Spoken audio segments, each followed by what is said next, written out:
नमस्कार, आज है 2 अप्रैल, दिन बुधवार।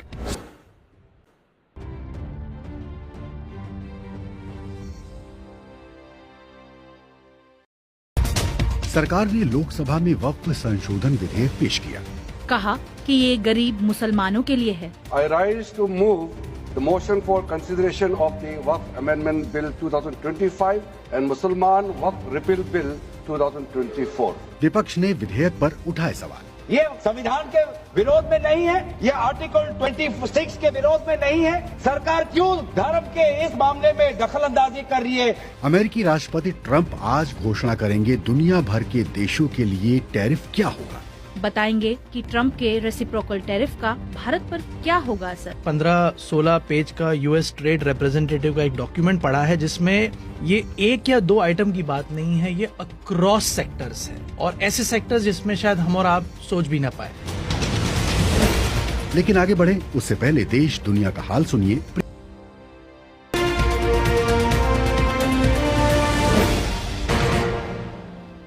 उत्तरी गजा के जबालिया रिफ्यूजी कैंप में बने संयुक्त राष्ट्र के क्लिनिक पर इजरायली हमले में कम से कम 19 लोगों की मौत हो गई है। इनमें से कई बच्चे भी हैं। स्थानीय अस्पतालों का कहना है कि रात भर जारी दूसरे हमलों में 15 अन्य फलस्तीनियों की भी मौत हुई है। इससे पहले इसराइल के रक्षा मंत्री इसराइल कात्स ने ऐलान किया था कि उनकी सेना गजा में अपने अभियान को बढ़ाएगी और बड़े इलाके पर कब्जा करेगी। इसके लिए कात्स ने बड़े पैमाने पर फलस्तीनी लोगों को इलाके से निकालने की जरूरत बताई और लोगों से हमास को खत्म करने की अपील भी की। इसराइल ने 18 मार्च से गजा में फिर से बमबारी शुरू की है। इसराइल ने 2 मार्च से ही गजा में सहायता सामग्री पर रोक लगा दी थी, जिसके बाद से हालात काफी गंभीर हो गए हैं। म्यांमार की सेना ने भूकंप प्रभावित इलाकों में मदद को लेकर जा रहे चाइनीज रेड क्रॉस के काफिले पर मंगलवार रात गोलियां चलाईं। म्यांमार में एक सशस्त्र विद्रोही समूह तांग नेशनल लिबरेशन आर्मी यानी TNLA ने कहा है कि म्यांमार की सेना के जवानों ने 9 वाहनों के इस काफिले पर मशीन गनों से गोलीबारी की। गोलीबारी की ये घटना उत्तरी शॉन प्रांत में हुई, जब काफिला यहां से मांडले की ओर जा रहा था। TNLA ने कहा है कि रक्षा दल ने म्यांमार की सेना को रूट और राहत सामग्री के वितरण को लेकर जानकारी दी थी। हालांकि सेना ने कहा है कि ये नहीं बताया गया था कि ये काफिला यहां से गुजरेगा। सेना ने कहा कि उनकी ओर से गोलीबारी इसलिए की गई थी क्योंकि ये काफिला रुका नहीं था। हालांकि सेना ने दावा किया है कि कोई भी इस गोलीबारी में घायल नहीं हुआ है। इस मामले की जांच की जा रही है। वहीं सेना ने बताया है कि म्यांमार में आए भूकंप के कारण मरने वालों की संख्या अब बढ़कर 2886 हो चुकी है। ग्रीस ने अपनी सेना में बड़े बदलावों की घोषणा की है, जिसके तहत नई पनडुब्बियों, सैटेलाइट और हाईटेक एंटी एयरक्राफ्ट सिस्टम पर $27 अरब खर्च करने की योजना है। पड़ोसी देश तुर्की के साथ लंबे समय से चल रहे तनाव की वजह से ग्रीस पहले ही रक्षा पर यूरोपीय संघ के औसत से 2 गुना खर्च कर रहा है। ग्रीस के प्रधानमंत्री किरियाकोस मित्सोताकिस ने कहा कि ये कदम एक ऐसी दुनिया के जवाब में उठाया गया है जो अप्रत्याशित गति से बदल रही है। उन्होंने संसद में देश की रक्षा क्षमताओं को मजबूत बनाने की अहमियत पर जोर दिया। ग्रीस के PM यहाँ कह रहे हैं कि सुरक्षा के बिना कोई प्रगति नहीं हो सकती। मैं कहूँगा कि ये एक पूर्ण योजना है जो हमारे विचार में देश के आधुनिक इतिहास में सशस्त्र बलों का सबसे बड़ा परिवर्तन है। चीन ने ताइवान को लेकर फिलीपींस की टिप्पणी आने के बाद उसे चेतावनी दी है। चीन ने कहा है कि जो लोग आग से खेल रहे हैं वो जल जाएंगे। दरअसल फिलीपींस के सैन्य प्रमुख रोमियो ब्रॉनर ने अपनी सेना से कहा था कि अगर चीन ताइवान पर हमला बोल देता है तो उन्हें पूरी तैयारी रखनी चाहिए। चीन इस स्वशासित द्वीप यानी ताइवान के आसपास के जल क्षेत्र में बड़े पैमाने पर मिलिट्री ड्रिल कर रहा है। ताइवान का कहना है कि वो दर्जनों विमानों और युद्धपोतों से घिरा हुआ है। अमेरिका ने चीन के साथ बढ़ते तनाव के बीच फिलीपींस को $5 अरब के F-16 लड़ाकू जेट बेचने के सौदे को मंजूरी दे दी है, जिसके बाद चीन के विदेश मंत्रालय के प्रवक्ता गुओ जियाकू ने फिलीपींस को इस क्षेत्र में तनाव न बढ़ाने को लेकर चेताया है। यहाँ चीनी विदेश मंत्रालय के प्रवक्ता ये कह रहे हैं कि अमेरिका और फिलीपींस के बीच सुरक्षा सहयोग के बारे में मैं ये कहूँगा कि चीन ने बार बार अपना रुख स्पष्ट किया है कि फिलीपींस का दूसरे देशों के साथ रक्षा सहयोग किसी तीसरे देश को निशाना न बनाए, न तो वो तीसरे पक्ष के हितों को नुकसान पहुंचाए। इससे क्षेत्रीय शांति और सुरक्षा को भी खतरा नहीं होना चाहिए। और टॉप गन और बैटमैन फॉरएवर जैसी फिल्मों में अपने किरदारों के लिए पहचाने जाने वाले अमेरिकी एक्टर वेल किल्मर का 65 साल की उम्र में निधन हो गया। उनकी बेटी ने बताया कि किल्मर को निमोनिया था।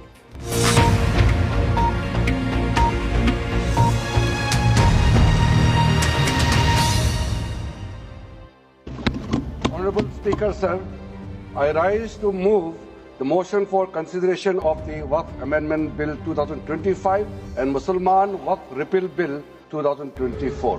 कि आपका 5 साल हुआ या नहीं हुआ, ये सिर्फ इसी बिल में क्यों? ये संविधान के विरोध में नहीं है, ये आर्टिकल 26 के विरोध में नहीं है। दिल्ली के अंदर में हमारा सीजीओ कॉम्प्लेक्स है, पार्लियामेंट बिल्डिंग है, कई प्रॉपर्टीज है और इसको वक्फ बोर्ड, दिल्ली वक्फ बोर्ड ने क्लेम किया कि ये वक्फ प्रॉपर्टीज है। ये सारी आवाजें आप सुनकर समझ गए होंगे कि वक्फ संशोधन विधेयक संसद में पेश हुआ। अल्पसंख्यक मामलों के मंत्री किरेन रिजिजू ने आज लोकसभा में इस विधेयक को पेश किया और इस विधेयक के जरिए वक्फ बोर्ड की संपत्तियों को कानूनी दायरे में लाने का प्रस्ताव है। करीब 58 मिनट तक इस बिल पर रिजिजू ने अपनी राय रखी। और इस दौरान उन्होंने ये भी कहा कि कांग्रेस की जो नेतृत्व वाली यूपीए सरकार थी उसने अपने कार्यकाल में कई संपत्तियों को वक्फ को दे दिया। उन्होंने ये आरोप लगाया कि अगर ये संशोधन बिल पेश नहीं किया गया होता तो जिस इमारत में यानी कि जिस संसद की परिसर में आज सब बैठे हैं उस पर भी वक्फ संपत्ति होने का दावा किया जा सकता था। 1970 से एक केस चल रहा था दिल्ली के अंदर में। दिल्ली के अंदर में हमारा सीजीओ कॉम्प्लेक्स है, पार्लियामेंट बिल्डिंग है, कई प्रॉपर्टीज है और इसको वक्फ बोर्ड, दिल्ली वक्फ बोर्ड ने क्लेम किया कि ये वक्फ प्रॉपर्टीज है। उसके बाद ये केस चल रहा था अदालत में। उस समय यूपीए सरकार ने सारा जमीन को डी नोटिफाई करके वक्फ बोर्ड को दे दिया। 123 प्रॉपर्टी। अगर आज हम ये संशोधन लेके नहीं आते तो जिस सदन में हम बैठे हैं, ये पार्लियामेंट बिल्डिंग, इसको भी क्लेम किया जा रहा था। केंद्र की भारतीय जनता पार्टी सरकार ने ये विधेयक दूसरी बार लोकसभा में पेश किया है। इससे पहले पिछले साल अगस्त में भी लोकसभा में इसे पटल पर रखा गया था, लेकिन भारी विरोध के बाद बिल को संयुक्त संसदीय कमेटी यानी कि जेपीसी के पास भेज दिया गया और इस जेपीसी में अलग अलग राजनीतिक दलों के 31 सांसदों को शामिल किया गया था। तो अभी भी लेकिन पक्ष को जेपीसी के जो द्वारा सुझाव बताए गए, इसमें संशोधन किए गए, उस पर आपत्तियां हैं। विपक्ष कह रहा है कि उनकी ओर से जो बदलाव बताए गए थे उन्हें शामिल ही नहीं किया गया। हालांकि केंद्रीय गृह मंत्री अमित शाह ने इन दावों को खारिज किया है और अब से कुछ देर पहले उन्होंने पूरे दिन जो ये बहस चली है उस पर क्या कहा, पहले वो सुनते हैं। अब ध्यान से सुनिएगा मान्यवर, वक्फ परिषद और वक्फ बोर्ड ये 1995 से आया। ये पूरा झगड़ा जो चल रहा है, आपने नॉन हिंदू को रख दिया और नॉन मुस्लिम को रख दिया, गैर मुस्लिम को रखा। वो झगड़ा वक्फ में दखल करने का है। पहले तो वक्फ में कोई गैर इस्लामिक सदस्य आएगा ही नहीं, ये स्पष्टता समझ लीजिए। ना मुतवल्ली गैर इस्लामिक होगा, ना वाकिफ गैर इस्लामिक होगा। मान्यवर, वहां कोई प्रोविजन नहीं है। जो धार्मिक संस्थाओं का संचालन करते हैं उसमें कोई गैर मुस्लिम व्यक्ति रखने का प्रावधान किया भी नहीं है, हम करना भी नहीं चाहते हैं। मान्यवर, इस विधेयक के पेश होने के बाद असम के जोरहाट से सांसद और सदन में कांग्रेस के डिप्टी लीडर गौरव गोगोई ने कहा कि आज भारत में अल्पसंख्यकों की स्थिति ऐसी है कि उन्हें सरकार को अपना धर्म का सर्टिफिकेट देना पड़ रहा है। आज सरकार को ये हमें सर्टिफिकेट देना पड़ेगा कि हम किस धर्म को हम विश्वास रखते हैं। क्या ये दूसरे धर्मों से इस प्रकार का सर्टिफिकेट मांगेंगे कि आपका 5 साल हुआ या नहीं हुआ? ये सिर्फ इसी बिल में क्यों? ये संविधान के विरोध में नहीं है, ये आर्टिकल 26 के विरोध में नहीं है। सरकार क्यों धर्म के इस मामले में दखल अंदाजी कर रही है कि आप इस धर्म का आप विश्वास करते हो कि नहीं हो, उसका पहले मुझे सर्टिफिकेट दो। ये किस प्रकार का न्याय बना रहे हैं? ये किस प्रकार का कानून हम बना रहे हैं? और ऑल इंडिया तृणमूल कांग्रेस के सांसद है कल्याण बनर्जी, उन्होंने भी इस बिल का विरोध किया और कहा, thank you madam. On behalf of all India Trinamool Congress under the leadership of the Mamata Banerjee, I strongly oppose the bill in entirety. Madam, the spirit of my speech is to हिंदू बनेगा ना मुसलमान बनेगा, इंसान की औलाद है इंसान बनेगा। उधर सदन से बाहर इस विधेयक के विरोध में कई मुस्लिम संगठन भी उतरे हैं। All India Muslim personal law board भी इसमें शामिल है। और जब ये विधेयक पेश हुआ तो मुस्लिम पर्सनल लॉ बोर्ड के महासचिव मौलाना मोहम्मद फजलुर रहीम ने कहा कि ये विधेयक पहले से ज्यादा जटिल हो गया है। जो उनकी अमेंडमेंट आए हैं, जो उन्होंने अप्रूव किए हैं, उससे ज्यादा मामला कॉम्प्लिकेटेड हो गया है। हमारा एहसास है कि जेपीसी महज एक फरेब है और एक धोखा है और ये मुस्लिम दुश्मनी की बुनियाद पर ये बिल लाया गया है। तो अब लौटते हैं लोकसभा की ओर, जहां इस बिल पर बहस के लिए 8 घंटे का समय शुरू से ही जो AIMIM के नेता हैं और हैदराबाद से सांसद है असदुद्दीन ओवैसी, वो इस बिल के खिलाफ मुखर रहे हैं और उन्होंने कई अन्य पार्टियों से भी इस बिल का विरोध करने की अपील की है। लेकिन जो NDA का हिस्सा है, नीतीश कुमार की जनता दल यूनाइटेड और चंद्रबाबू नायडू की TDP, दोनों ही पार्टियों ने बिल का समर्थन करने की घोषणा की है। भारतीय जनता पार्टी की अगुवाई वाले गठबंधन और विपक्षी इंडिया गठबंधन के बीच सहमति के आसार तो नहीं दिख रहे हैं। ऐसे में संसद में बहुमत के आधार पर इसका भविष्य तय होगा। बाकी बातें करेंगे, लेकिन क्या आप जानते हैं कि ये वक्फ क्या है? जी, और वक्फ कोई भी चल या अचल संपत्ति होती है जिसे कोई भी इस्लाम को मानने वाला व्यक्ति अल्लाह के नाम पर या धार्मिक मकसद और या तो परोपकार के तौर पर दान दे देता है। तो यूं तो वक्फ की जो संपत्तियों का प्रबंधन अभी भी हो रहा है, लेकिन इसके लिए नया बिल क्यों लाया गया है और उसमें क्या संशोधन किए गए हैं और विरोध क्यों हो रहा है, समझते हैं। तो वक्फ प्रॉपर्टी का जो कॉन्सेप्ट है वो ये रहता है कि वो एक ऐसी प्रॉपर्टी जो कि कोई रिलीजियस या चैरिटेबल या कोई अच्छे पायस पर्पस के लिए यूज़ की जाए। जैसे कि अगर वहाँ पे कोई मॉस्क बनाया हुआ है, कोई ग्रेवयार्ड बनाया हुआ है, स्कूल कुछ खुली हुई है या कुछ अस्पताल खुला हुआ है, तो इसका कॉन्सेप्ट ये होता है कि आपकी जो निजी संपत्ति है वो आप किसी को भी दे सकते हैं। मैं आज मेरे पास कोई संपत्ति है तो मैं आपको बेच सकता हूँ, किसी को गिफ्ट कर सकता हूँ।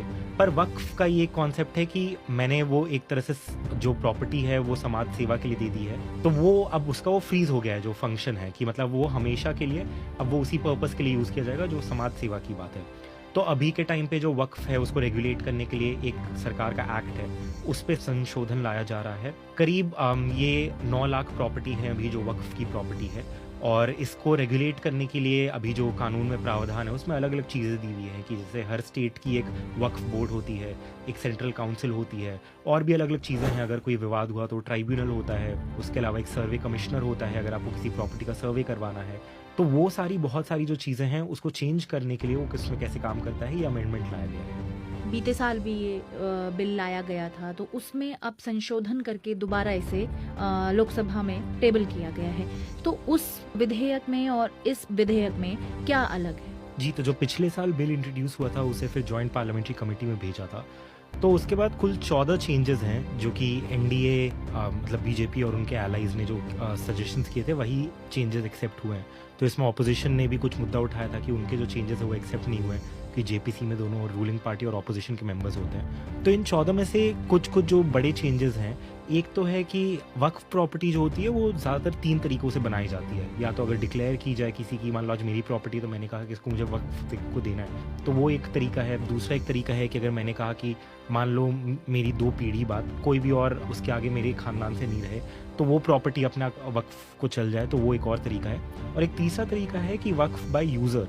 इसका मतलब होता है कि अगर कोई प्रॉपर्टी बहुत समय से यूज़ हो रही है एज अ वक्फ प्रॉपर्टी, तो वो भी एक तरीका होता है कोई प्रॉपर्टी को वक्फ बनाने का।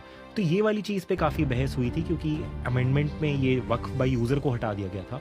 तो अभी जो JPC की जो रिपोर्ट आई उसके बाद ये कहा है कि अब तक की जो प्रॉपर्टी जो वक्फ बाय यूज़र के तहत वक्फ प्रॉपर्टी थी उनको रहने दिया जाएगा, अनलेस उस पर कोई डिस्प्यूट हो या कोई गवर्नमेंट की प्रॉपर्टी का क्लेम हो। तो वो एक बहुत बड़ा मुद्दा है। जो इस बिल का विरोध कर रहे हैं उनकी प्रमुख आपत्तियां क्या है? जी, एक तो उनका तो कई लोग हैं, उनका मानना है कि वक्फ प्रॉपर्टी जो अभी जिस तरीके से चल रही है उसमें दिक्कतें हैं, करप्शन की दिक्कतें हैं। पर ये उनका वो मान रहे हैं। हाँ, उनका ये कहना है कि करप्शन हर चीज़ों में होता है, तो इसको अगर आपको करप्शन को टैकल करना है तो एक चीज़ है।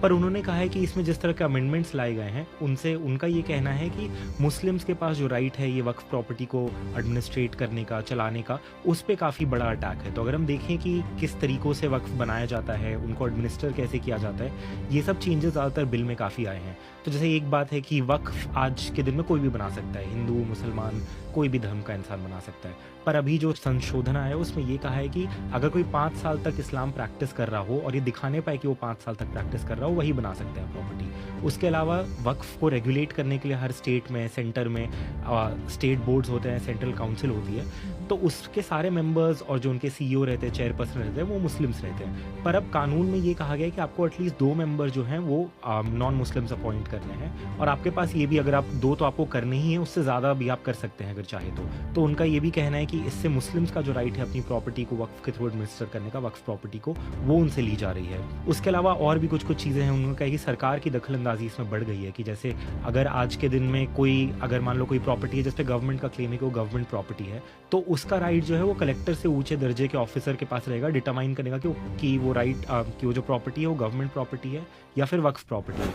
तो इसमें उनका कहना है कि अगर आप कोई सरकारी ऑफिसर को ही इस बात में एडजुडिकेट करने बोल रहे हैं कि ये प्रॉपर्टी सरकार की प्रॉपर्टी या वक्फ की प्रॉपर्टी है, तो उसमें वो एक इंडिपेंडेंट पर्सन नहीं है। सरकार ने मौजूदा बिल में क्या खामियां बताई हैं? जी, तो सरकार का एक जो चीज़ कहना है, उनका ये कहना है कि अभी ये ढंग से रेगुलेट नहीं हो रहा है जो वक्फ प्रॉपर्टी को जैसे बनाया जाता है। तो उसमें भी एक बहुत बड़ा डिबेट है कि अगर कि कॉमन भाषा में लोग ये समझते हैं, या सरकार का भी कहना है कि आज के दिन में कोई भी प्रॉपर्टी को लोग बोल सकते हैं कि ये वक्फ प्रॉपर्टी है। जैसे उस एक सेक्शन है जिसमें ये कहा जाता है कि अगर कोई प्रॉपर्टी को आपको लग रहा है कि वक्फ प्रॉपर्टी है, तो उसमें वक्फ बोर्ड अपनी इंक्वायरी करने के बाद ये डिटरमाइन कर सकता है कि वो वक्फ प्रॉपर्टी है या नहीं।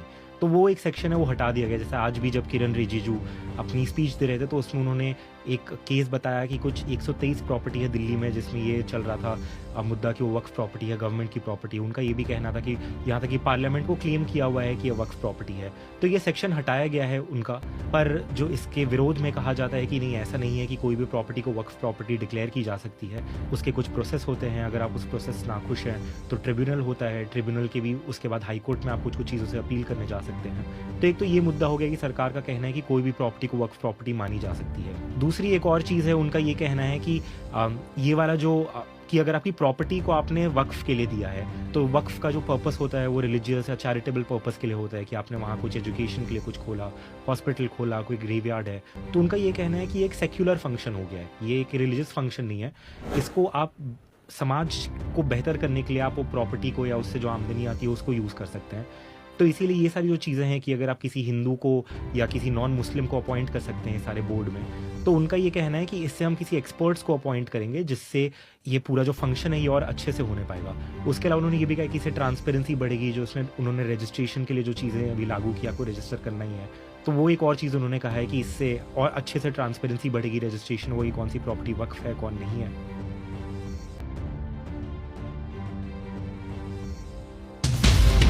दिन की बड़ी खबर, चाहे भारत में हो या दुनिया में कहीं और, जो हुआ केवल वही नहीं, ऐसा क्यों हुआ, जानिए वो भी। खबर के आगे क्या है, खबर की परतों के बीच क्या छिपा है, पहले समझें फिर समझाएं।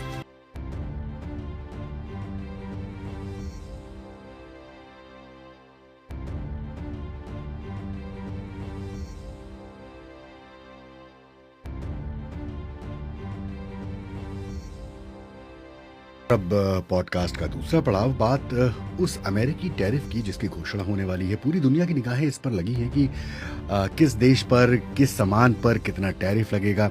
अमेरिका के राष्ट्रपति कार्यालय का कहना है कि ट्रंप नए टैरिफ की अपनी योजनाओं को अंतिम रूप दे रहे हैं और भारत के समय के मुताबिक देर रात में, यानी कि जब सवेरा होगा तब इसकी घोषणा हो सकती है। ट्रंप इसे मुक्ति दिवस कह रहे हैं, यानी कि लिबरेशन डे।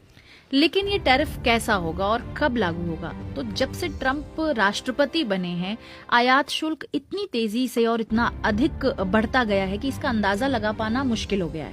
ट्रंप ने पहले ही चीन से होने वाले आयात, जो वो स्टील, एल्यूमिनियम और कनाडा और मेक्सिको से आने वाली कुछ जो वस्तुएं हैं उस पर टैरिफ बढ़ा दिया है। अब इसी हफ्ते से कारों पर भी भारी टैरिफ यानी आयात शुल्क प्रभाव में आने जा रहा है। हालांकि टैरिफ के व्यापक दायरे के बारे में ट्रंप की उस पूरी योजना के सामने आने का अभी सबको इंतजार है, जिसका खाका बनाने में उनकी टीम ने पिछले कुछ हफ्तों में काफी मेहनत की है। और राष्ट्रपति की जो प्रवक्ता हैं कैरोलिन लेविट, उन्होंने कहा है कि राष्ट्रपति ट्रंप हर क्षेत्र में प्रतिस्पर्धा में सुधार करने के लिए ऐतिहासिक कार्रवाई कर रहे हैं। जी, और पहले से जो घोषित उपाय हैं उसमें सभी ऑटो आयात पर 25% टैक्स शामिल है और ये 3 अप्रैल से शुरू होगा, जबकि स्टील और एल्यूमिनियम पर 25% टैरिफ मार्च में लागू हो चुका है। रॉन नीरेनबर्ग टेक्सास में सैन एंटोनियो के मेयर हैं। उन्होंने टैरिफ लगाने के राष्ट्रपति ट्रंप के कदम की आलोचना करते हुए इसे नौकरी खत्म करने वाला बताया। Tariffs in San Antonio would have huge impact. San Antonio में टैरिफ का हमारे स्थानीय समुदाय पर बहुत ज़्यादा असर पड़ेगा। 5 में से 1 व्यक्ति ऐसी नौकरी में यहाँ लगा है जो अंतर्राष्ट्रीय व्यापार से प्रभावित है। यहाँ टेक्सास में 3 लाख नौकरियाँ अंतर्राष्ट्रीय व्यापार से जुड़ी नौकरियों के मामले में खतरे में हैं और यहाँ हमारे शहर में जहाँ हम सालाना $13 बिलियन का माल निर्यात करते हैं, उनमें से आधा कनाडा जाता है और लगभग आधा मैक्सिको जाता है।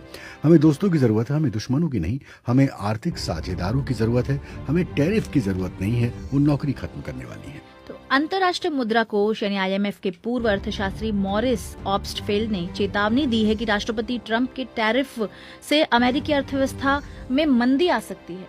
It would definitely mean higher prices. It would have a recessionary impact by... इसका मतलब निश्चित रूप से कीमतें बढ़ेंगी। ये उपभोक्ता बजट को निचोड़कर मंदी का असर डालेगा। स्टील और एल्यूमिनियम जैसे मध्यवर्ती आयातों की कीमत को बढ़ाएगा। इसलिए भविष्य में कोई अच्छी खबर देखना मुश्किल है, मगर अफवाहों के मुताबिक 20 या उससे ज्यादा प्रतिशत का टैरिफ लगाया जा सकता है। और नोबेल पुरस्कार विजेता रह चुके अर्थशास्त्री पॉल क्रगमैन ने भी टैरिफ को अनुचित बताया है। It's going to raise consumer prices. It's unlikely to have very much impact on the trade deficit. ये कह रहे हैं कि ये उपभोक्ताओं के लिए कीमतें बढ़ाने वाला है और इसका शायद ही व्यापार घाटे पर कोई असर दिखे। इससे विनिर्माण क्षेत्र में भी दोबारा जान नहीं आएगी। ये आश्चर्यजनक रूप से एक महंगी नीति है जिसका ट्रंप की सनक के अलावा और भी कोई आधार नहीं है। यूरोपीय संघ के आयोग के प्रमुख ने चेतावनी दी है कि अगर ट्रंप उसके उत्पादों पर आयात शुल्क लगाते हैं तो वो अमेरिका के खिलाफ जवाबी कार्रवाई करने के लिए तैयार है। यूरोपीय संघ की उर्सुला वॉन डेर लेन ने कहा है कि वो अभी भी बातचीत के लिए तैयार हैं, लेकिन उन्होंने कहा कि यदि ट्रंप प्रशासन अपनी योजनाओं के साथ आगे बढ़ता है तो ब्रसेल्स जवाबी कार्रवाई करेगा। Europe has not started this confrontation. We do not necessarily want. Europe ने ये टकराव शुरू नहीं किया है। जरूरी नहीं है कि हम जवाबी कार्रवाई करना चाहते हों, लेकिन अगर आवश्यक हुआ तो हमारे पास जवाबी कार्रवाई की एक मजबूत योजना है और हम इसका इस्तेमाल करेंगे। तो पूरी दुनिया के जो देश हैं वो नजर लगाए हुए हैं कि नई टैरिफ नीति के तहत ट्रंप कौन से सामान पर किस देश पर कितना टैरिफ लगाते हैं। कि जब ट्रंप ने राष्ट्रपति पद का कार्यभार ग्रहण किया तो उन्होंने रेसिप्रोकल टैरिफ का विचार रखा। तो ये जो रेसिप्रोकल टैरिफ है ये क्या है? देखिए, रेसिप्रोकल टैरिफ को ट्रंप ने इस तरह समझाया है कि जो कंट्री उनके सामान पर यानी अमेरिकी सामान पर जो टैक्स लगाएगी, टैरिफ लगाएगी, उतना ही टैक्स उस सामान पर अमेरिका उस देश के सामानों के लिए लगाएगा। तो ये ट्रंप की भाषा में रेसिप्रोकल टैक्स है। मतलब इसको हम इस तरह से समझें कि जैसे को तैसा। बिल्कुल। तो जैसे को तैसा के हिसाब से अब ये टैक्स की घोषणा होने वाली है। ट्रंप के प्रशासन ने इस पर काम किया है। भारत के संदर्भ में अमेरिका में किस तरह के टैरिफ हैं और इंडिया में किस तरह के टैरिफ हैं, क्योंकि ट्रंप आपको याद होगा हार्ले डेविडसन के संदर्भ में कह चुके हैं कि भाई वो इतने ज्यादा टैक्स भारत लगाता है। बिल्कुल। ट्रंप ने दरअसल कई सालों से भारत को इस बात को लेकर टारगेट किया है कि भारत टैरिफ किंग है, भारत में बिजनेस करना या भारत में कोई प्रोडक्ट बेचना बहुत मुश्किल है। अब बात करते हैं भारत और अमेरिका की ट्रेड की। तो भारत और अमेरिका के बीच में 2023 में लगभग 190 अरब US डॉलर का ट्रेड था। अमेरिका और भारत इसको बढ़ाकर 500 अरब डॉलर करना चाहते हैं 2030 तक, मतलब ट्रेड बढ़ाना चाहते हैं। अब टैरिफ को लेकर जहां तक बात है, अभी मैंने एक 15-16 पेज का US ट्रेड रिप्रेजेंटेटिव का एक डॉक्यूमेंट पढ़ा है जिसमें ये 1 या 2 आइटम की बात नहीं है, ये अक्रॉस सेक्टर्स है और ऐसे सेक्टर्स जिसमें शायद हम और आप सोच भी ना पाए। मतलब वो UPI पेमेंट से लेकर एग्रीकल्चर इश्यूज से लेकर डेयरी से लेकर हर किस्म के फार्मास्यूटिकल से लेकर हर एक चीजों में अमेरिका का एक तरह से एक ब्यौरा दिया है अमेरिका ने कि कितना मुश्किल है भारत में उनके सामान के लिए एंट्री कर पाना। तो जाहिर है कि इस डॉक्यूमेंट से और अब तक जो ट्रंप प्रशासन ने बयान दिए हैं, ये साफ हो जाता है कि इन सारे मुद्दों पर वो चाहते हैं कि भारत दीवार को गिराए ताकि अमेरिकी प्रोडक्ट्स भारत में आ पाए। अब अमेरिका ये भी कहता है कि भारत की जो औसतन टैरिफ है वो भी ग्लोबली सबसे हाईएस्ट जो टैरिफ्स है उसमें से है। तो अमेरिका का भारत को लेकर ट्रेड पर काफी सारी कंप्लेंट्स हैं जो नजर आ गई इस यूएस ट्रेड रिप्रेजेंटेटिव के डॉक्यूमेंट में। भारत क्या कर रहा है इसमें? भारत ने पिछले कुछ हफ्तों में, कुछ महीनों में टैरिफ को कम करने के संकेत दिए हैं। कई ऐसे प्रोडक्ट्स हैं जिस पे ऑलरेडी टैरिफ लोअर कर दिए हैं और भारत की कॉमर्स मिनिस्ट्री लगातार अमेरिका के ट्रेड रिप्रेजेंटेटिव्स के साथ बातचीत कर रही है। भारत की रणनीति ये है कि अगर ये कल के कल भी ना हो, लेकिन इस साल के अंत तक अमेरिका और भारत के बीच में एक बायलैटरल ट्रेड एग्रीमेंट को वो एक तरह से समझौता बनाना चाहती है अमेरिका से, जिसके मद्देनजर वो इन रेसिप्रोकल टैरिफ के असर से बच पाए, ये बताकर कि देखिए हम और आप तो बात कर ही रहे हैं, तो अगर आप हम पर रेसिप्रोकल टैरिफ डाले या ना डाले, हम तो इस साल के अंत तक एक ट्रेड डील बनाने ही वाले हैं, जिसके बाद आपके भी जो प्रॉब्लम्स हैं उसको हम सुलझा देंगे और हमारे गुड्स जो हैं वो आपके मार्केट तक भी आ पाएंगे। अगर भारत और अमेरिका के आयात और निर्यात की बात की जाए, यानी कि इंपोर्ट और एक्सपोर्ट की बात की जाए, तो ये संतुलन कितना बड़ा है? आपने बताया कि हम भारत चाहता है और अमेरिका भी चाहता है कि ट्रेड ये बढ़े। वो कौन कौन से सेक्टर हैं जिसमें अमेरिका हिंदुस्तान से बहुत ज्यादा आयात करता है? दवाइयां हैं, फार्मा एक सेक्टर है, गारमेंट एक सेक्टर है, ऑटो कंपोनेंट्स का एक सेक्टर है। ऐसे ही कई तमाम सेक्टर हैं जिसमें भारत से चीजें अमेरिका में जाती हैं और अमेरिका की कंप्लेन है कि जितना सामान भारत से अमेरिका लेता है, भारत अमेरिका के उतने सामान को अंदर नहीं आने देता। तो मोटे तौर पर ये 3-4 सेक्टर्स हैं जिसमें सबसे ज्यादा, जो एक्सपर्ट से मैं बात कर रहा हूँ कह रहे कि सबसे ज्यादा असर इसमें होगा। अभी मैं एमएसएमई जो सेक्टर है लघु उद्योग का, उनके कुछ रिप्रेजेंटेटिव से बात कर रहा था, तो वो भी काफी नर्वस हैं क्योंकि उनका कहना है कि उनका एक बहुत ही बड़ा चंक अमेरिका की तरफ जाता है। कई सारा जो प्रोडक्शन का काम है वो सब कुछ अमेरिका की तरफ डायरेक्शन में जाता है और अगर वहाँ उस मार्केट में टैरिफ बढ़ा और अगर दीवारें और ऊंची हुई उनके प्रोडक्ट्स के लिए, तो उन्हें फिलहाल ये समझ नहीं है कि वो किस तरफ अपने प्रोडक्शन को ले जाएंगे। कई लोगों का कहना है कि कोविड के बाद अब धीरे धीरे चीजें ठीक होने लगी हैं, अब उसमें फिर से ये आ गया। तो मैं ये कहूंगा कि इंडिया में अलग अलग सेक्टर्स में लोग काफी नर्वस हैं और जो मैंने आपको बताया, गारमेंट, फार्मा, ऑटो कंपोनेंट्स, ये कुछ सेक्टर्स ऐसे हैं जो खास तौर से प्रभावित हो सकते हैं, ऐसा एक्सपर्ट्स का मानना है। तो जो कल ये बताइए, तो बात हुई भारत ये चीजें निर्यात कर रहा है। अगर मैं आयात की बात करूं, इंपोर्ट की बात करूं, तो अमेरिका से जो इंपोर्ट है, जैसे बादाम, जैसे ड्राई फ्रूट्स में अखरोट हो गया, या फिर आप ये समझिए सेब, इन पर क्या होगा? देखिए, अमेरिका की एक कंप्लेंट रही है कि डेयरी प्रोडक्ट्स की अगर हम बात करें, फ्रूट्स की बात करें, जो सारी जैसे सेब वगैरह की आपने बात की, वॉलनट्स की बात की, तो ये सारे वो प्रोडक्ट्स हैं जिसको भारत कहीं ना कहीं टैरिफ की ऊंची दीवार बनाकर अमेरिका को रोकता है, अमेरिका के जो उत्पादक हैं उनको भारत में आने से रोकता है। तो अमेरिका का ये कहना है कि भारत को अपने ट्रेड बैरियर्स यानी कि टैरिफ की जो दर है उसको कम करने की जरूरत है। अमेरिका का ये भी कहना है कि भारत में जो कंप्लायंसेस हैं, जो रिक्वायरमेंट्स हैं, जो पेपर वर्क जिसको हम लोग कहते हैं, जो इंडियन अथॉरिटीज हैं, जिस तरीके से वो काम करते हैं, उनकी कार्य प्रणाली को लेकर अमेरिका को प्रॉब्लम्स है। तो मुद्दा सिर्फ और सिर्फ ट्रेड रेट्स का नहीं है, कुछ प्रोडक्ट्स का नहीं है, मुद्दा दरअसल काफी बड़ा है जिसमें वो वर्किंग रिलेशनशिप की बात है ये। और उनका ये भी कहना है कि आप अपनी पॉलिसीज जब बनाते हैं, एडहॉक बेसिस पे चेंज करते हैं, तो हमें पता नहीं होता, कंसल्टेशन नहीं होते। तो उनके जो एक्सपोर्टर्स हैं, अमेरिका के जो एक्सपोर्टर्स हैं, उनकी सारी दिक्कतें जो है वो अब अमेरिका का प्रशासन एक तरह से भारत के सामने रख रहा है और कह रहा है कि हमको इन सब मुद्दों पर आपसे एक सहमति चाहिए ताकि हमारे लोगों को आसान हो बिजनेस कर पाना। बता रहे थे कि ट्रंप की टैरिफ वाली जो नीति है वो क्या है और भारत पर इसका कैसे असर हो सकता है, साथ ही भारत इससे निपटने के लिए क्या नीति अपना सकता है। इस खबर पर हमारी नजर लगातार बनी रहेगी और कल विशेष रूप से जब टैरिफ की घोषणा होगी, ऐसी सामग्री आपको मिलेंगी, ऐसे आर्टिकल्स मिलेंगे जिन्हें कि आप पढ़ पाएंगे और देख पाएंगे, समझ भी पाएंगे। इसके अलावा YouTube पर कुछ वीडियोस भी जरूर मिलेंगे जिसमें कि आपको एक्सप्लेन किया जाएगा, समझाने की कोशिश होगी कि इस टैरिफ का क्या मतलब है और दुनिया के तमाम देश इसे किस तरह से देख रहे हैं। आप देख रहे हैं नेशन न्यूज। देश और दुनिया की हर खबर के लिए जुड़े रहे नेशन न्यूज से। पल पल की खबर आप तक पहुंचे, नेशन न्यूज को सब्सक्राइब करना न भूलें।